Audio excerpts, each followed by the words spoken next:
भांडूया. नमस्कार रसिक श्रोते हो, आपण ऐकता आहात रेडिओ विश्वास 90.8 कम्युनिटी रेडिओ. तुमचं जगणं तुमचा आवाज. मंडळी, मी विश्वास देशपांडे चाळीसगावहून बोलतो आहे आणि मी तुम्हा सर्वांचं रामकथेवर बोलू काही या कार्यक्रमाच्या 23व्या भागामध्ये मनपूर्वक स्वागत करतो. मंडळी, मागच्या भागामध्ये रामायणातील काही ज्ञात आणि अज्ञात गोष्टी आपण पाहिल्या होत्या. आजच्या या भागातसुद्धा आपण बऱ्याचशा माहिती नसलेल्या अशा काही गोष्टींबद्दल जाणून घेण्याचा प्रयत्न करूया. समस्तांमध्ये कथा गोड या राघवाची, असं समर्थ रामदास म्हणतात. ते खरंच आहे. रामकथेची गोडी अवीट आहे.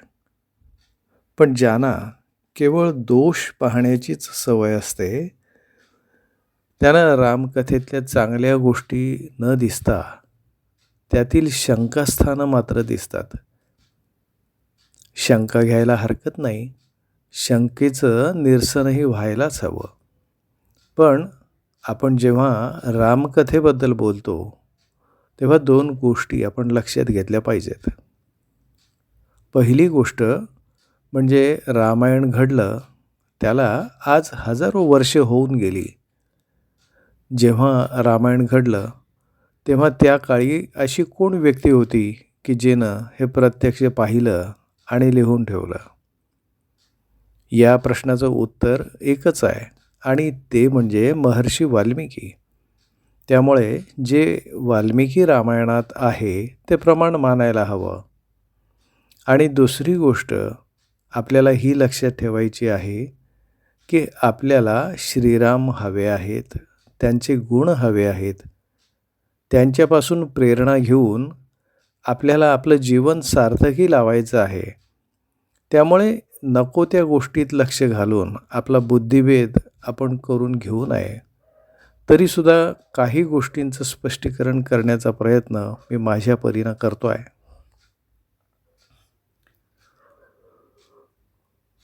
रावणाचा मामा मारीच हा जेव्हा सुवर्णमृगाचं रूप घेऊन आला आणि श्रीरामांना भुलवून दूर घेऊन गेला तेव्हा श्रीरामांचा बाण लागल्यावर त्यानं मायावी आवाज काढून सीतेला गोंधळात टाकलं.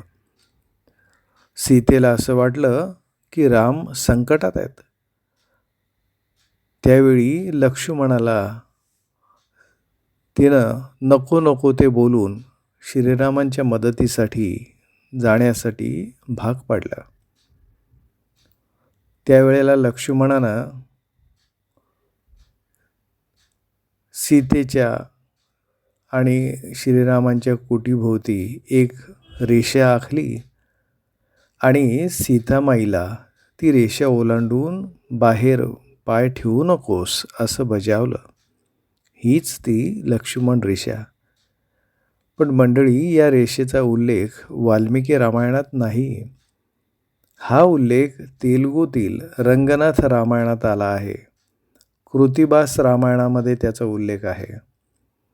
रामायणानंतरच्या काळात जसजसे महिलांवरचे अत्याचार वाढत गेले तसतसे या लक्ष्मण रेषेचं महत्त्व वाढत गेलं असं आपल्याला दिसतं.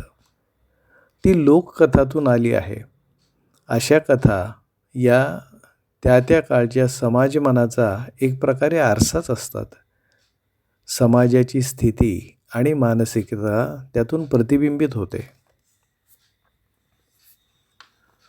पण मंडळी, ही लक्ष्मण रेषा फार महत्त्वाची आहे, तेव्हाही आणि आताही. तेव्हा सीता मातेनं त्या रेषेबाहेर पाय ठेवला आणि रावणानं तिचं अपहरण केलं. रामकथेला त्या घटनेनं कलाटणी मिळाली आणि पुढचं रामायण घडलं. लक्ष्मण रेषा ही संयमाचं प्रतीक आहे. लक्ष्मण रेषा जेव्हा जेव्हा ओलांडली जाते तेव्हा तेव्हा अनर्थ होतो. स्वतः लक्ष्मणानं सुद्धा आपल्या स्वतःभोवती एक अदृश्य अशी लक्ष्मण रेषा आखून घेतली होती. ती होती निग्रहाची, संयमाची. आपल्या पत्नीला उर्मिलेला अयोध्येत सोडून रामासोबत वनवासात आल्यानंतर त्यानं सीतेकडं मान वर करून एकदा सुद्धा पाहिलं नव्हतं. वंदन करण्यापुरतंच तिच्या चरणांचं दर्शन तो घेत होता. अशा या लक्ष्मणानं आखलेली ही लक्ष्मण रेषा आजही आपल्यासाठी प्रतिकात्मक दृष्टीनं महत्त्वाची आहे. ती संयमाचं, निग्रहाचं आणि त्यागाचं प्रतीक आहे. श्रीरामांनी केलेल्या सीतेच्या त्यागाबद्दलही त्यांना दोष दिला जातो. पण श्रीरामांनी प्रजेचं ऐकून राज्याच्या हितासाठी सीतेचा जो त्याग केला तो राणी म्हणून केला, पत्नी म्हणून नाही. कुटुंब आणि राष्ट्र यांच्या हिताचा प्रश्न जेव्हा येतो तेव्हा राष्ट्रहिताला प्रथम प्राधान्य दिलं पाहिजे. तेच श्रीरामांनी केलं. नंतर श्रीरामांनी जो यज्ञ केला त्यावेळी सगळ्यांनी त्यांना धर्मशास्त्राप्रमाणे दुसरी पत्नी करता येते असं सांगितलं. पण त्याचवेळी श्रीरामांनी लोकांना स्पष्ट शब्दात सांगितलं की रामाच्या हृदयात पत्नी म्हणून फक्त एकाच व्यक्तीला स्थान आहे आणि ती म्हणजे सीता. त्यामुळे श्रीरामाने सीतेची सोन्याची मूर्ती करून घेतली आणि यज्ञ पूर्ण केला. त्यांच्या हृदयात दुसऱ्या कोणाला पत्नी म्हणून स्थानच नव्हतं. सीता पवित्र आणि निष्कलंक आहे हे ते जाणून होते आणि ती पवित्र आणि निष्कलंक आहे हे तिच्यावर प्राणापेक्षाही अधिक प्रेम करणाऱ्या रामाशिवाय दुसरं कोण जाणू शकणार होतं. म्हणून सीतेचा त्याग हे श्रीरामांच्या स्वसुखाच्या त्यागाचं सर्वोच्च प्रतीक आहे. श्रीरामाने तपाचरण करत असलेल्या शंभुक नावाचा शूद्राचा वध केला असा आरोप केला जातो. कारण असं सांगितलं जातं की त्या काळी शूद्रांना तपाचरणाचा अधिकार नव्हता. त्यामुळे पुरोगामी मंडळी श्रीरामांवर ते स्त्री, शूद्र इत्यादी विरोधी असल्याचा आरोप ठेवून मोकळे होतात. पण ही न पटणारी गोष्ट आहे, तर्कसंगत नाही. शिवाय मूळ वाल्मिकी रामायणामध्ये कुठेही याचा उल्लेख नाही. ही कथा नंतर प्रक्षेपित करण्यात आली आहे. दुसरी गोष्ट म्हणजे जे श्रीराम निषादराज, शबरी, गुहक यांच्यासारख्यांना अतिशय प्रेमानं हृदयाशी धरतात ते असं करतील अशी सुतराम शक्यता नाही. शिवाय श्रीरामांचं आपल्या प्रजेवर अपार प्रेम होतं. श्रीराम निजधामाला गेले तेव्हा अयोध्या उजाड झाली असा उल्लेख आहे. एवढं प्रजेचं त्यांच्यावर आणि त्यांचं प्रजेवर प्रेम होतं. वालीचा वध श्रीरामाने कपटाने केला असाही आरोप त्यांच्यावर केला जातो. पण यात तथ्य नाही. कारण वालीचा वध करण्यापूर्वी सुग्रीव श्रीरामांच्या शक्तीची परीक्षा घेतो. तो 2 गोष्टी श्रीरामांना करायला सांगतो. एक म्हणजे दुंदुभी राक्षसानं माणसाला मारून अस्थींचा जो पर्वतप्राय ढीग केलेला असतो तो दूर उडवून देणं आणि 7 तालवृक्ष असतात त्यांना एका बाणात लक्ष्य करणं. श्रीराम या दोन्ही गोष्टी सहज करतात. त्यामुळे वालीला मारण्यासाठी ते समर्थ आहेत. वालीला कपटानं मारण्याचं कारण नाही. दुसरी गोष्ट म्हणजे आधी सुग्रीवाला ते वालीशी लढायला सांगतात. या युद्धात सुग्रीव जेव्हा जखमी होतो तेव्हा ते वालीशी युद्ध करतात. इथे एक गोष्ट आपण लक्षात घेतली पाहिजे की श्रीरामांनी वालीच्या राज्यात जाऊन त्याच्याशी युद्ध केलं आहे. वालीच्या बाजूनं लढणारे त्याचं शक्तिशाली असं वानर सैन्य होतं आणि इथं श्रीरामांच्या बाजूने लढणारी मात्र कोणत्याही प्रकारची सेना नव्हती. वाली आणि त्यांचं सैन्य श्रीरामांवर मोठमोठ्या शिळा, झाडं यांचा वर्षाव करीत होतं. त्याचं प्रत्युत्तर श्रीरामांनी आपल्या बाणांनी दिलं. जेव्हा वालीचा वध झाला तेव्हा वालीची पत्नी तारा येऊन वानर सेनेला त्याबद्दल दोष देऊ लागते, तेव्हा ते वानर तिला सांगतात की सुदैवाने आपला पुत्र अंगद जिवंत आहे, त्याच्या सुरक्षेकडे लक्ष द्या. वालीने श्रीरामांवर अनेक प्रकारचे मोठमोठे वृक्ष आणि शिळा फेकून मारल्या, परंतु श्रीरामांनी त्या सर्वांचं भेदन केलं. मृत्यूच्या रूपानं आलेल्या एकट्या श्रीरामांनी वालीचा वध केला आहे आणि वालीचा म्हणजेच आपल्या राजाचा वध झाला आहे हे पाहून वानरसेना पळून गेली. आता आणखीन 2 गोष्टी लक्षात घेऊया. युद्ध प्राचीन काळातलं असो की आधुनिक काळातलं, त्यात 2 गोष्टी असतात.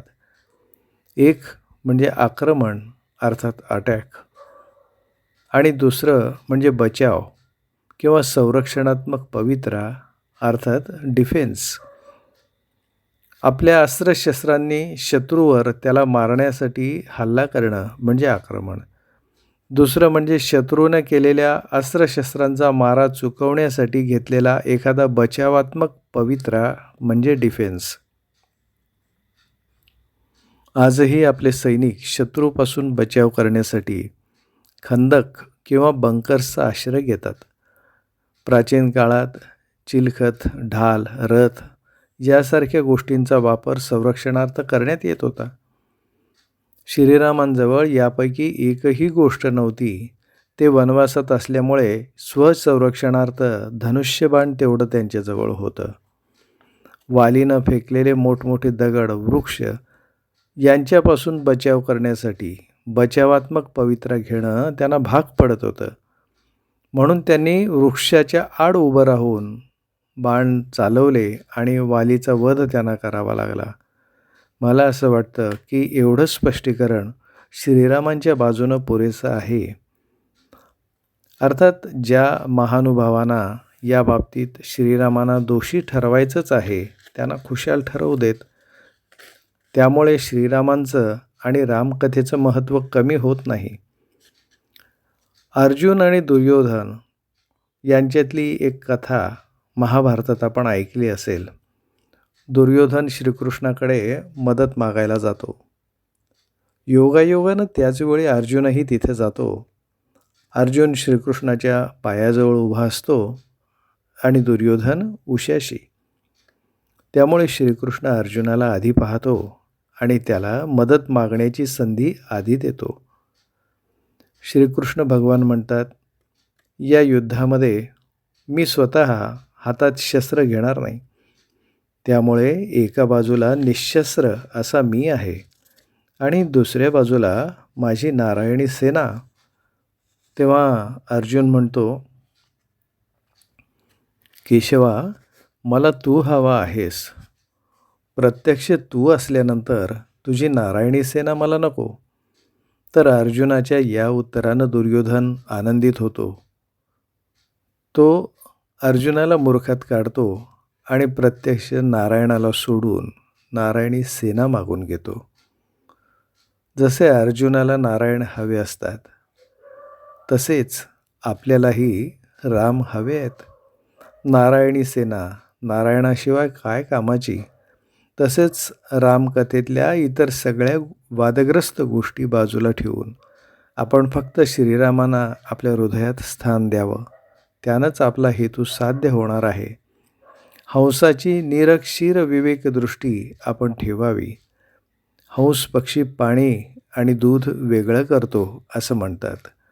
श्रीरामांचं चरित्र लोकोत्तर आणि अद्वितीय आहे.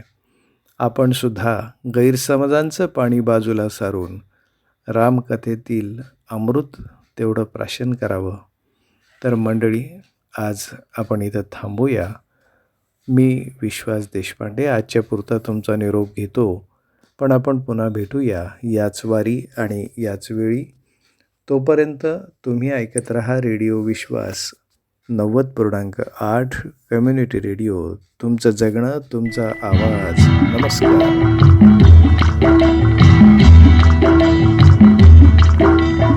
देखो ओ दीवानो तुम ये काम ना करो, राम का नाम बदनाम न करो, बदनाम न करो।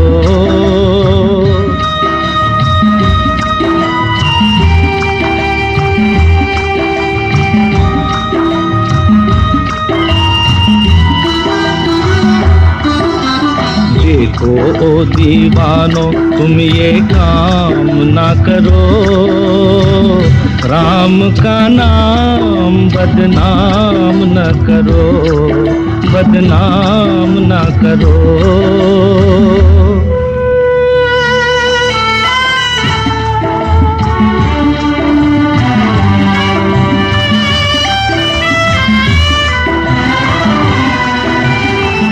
राम को समझो कृष्ण को जानो, नींद से जागो ओ मस्तानो।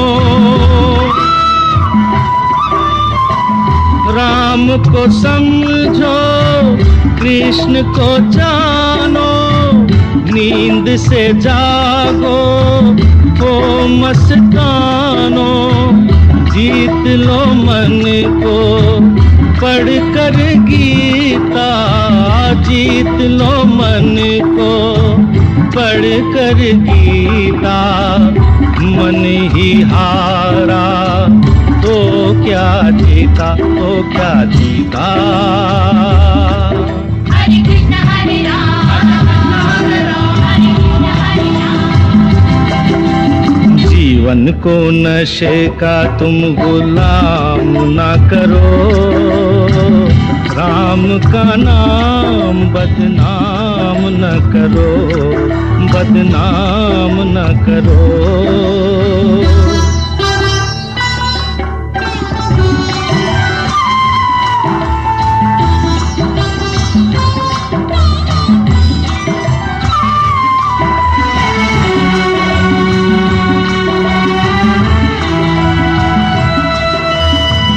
राम ने हंस कर सब सुख त्यागे, तुम सब दुख से डर के भागे।